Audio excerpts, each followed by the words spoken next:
Okay, so the main cultural concept or reference point is Journey to the West, which is a 400-year-old Chinese novel, which I loved. It's like an Asian version of Lord of the Rings. It's really fascinating. So we wanted to totally reinterpret that. Our story is very loosely based on that, and set it 150 years into the future. Monkey's he's more like Rambo. You know, he stays alone. He doesn't mix with people, but if you provoke him, he fights.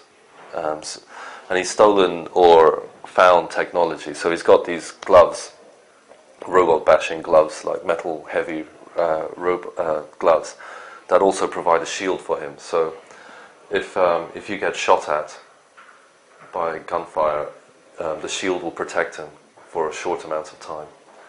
He's also got a staff, which is it's like this special device that he keeps here on the forearms, but it can grow long and it can change its length when you're fighting.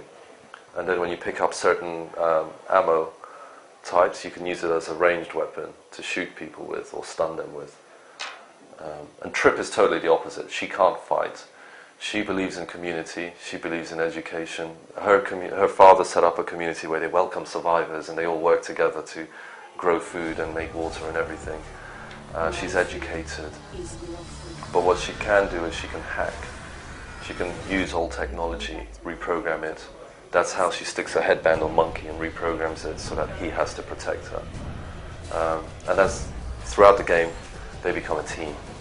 She's the brains, he's the brawn, the muscle, and only together they can complete all the obstacles. Right. So the game will stand or it will fall on these two characters. The gameplay, the story, everything is based on them. So dramatically, story-wise, we want you to really care about this other character and to go through all these complex emotions that real people, real partners go through. In gameplay terms, it means that you're the muscle, so you can beat up these robots and fight them. But there's a puzzle element because you've got to get Trip through. And I think a lot of the older games used to require more, like old games on Amigas and things like that, on Nintendo. A lot of them required more thought and brains and planning and patterns, and you had to think as well as just twitch and fight. And I think we wanted to kind of introduce that kind of mental challenge as well as a combat challenge. Yeah. We wanted them to feel like Tarzan, really. like that was the main inspiration of our animators.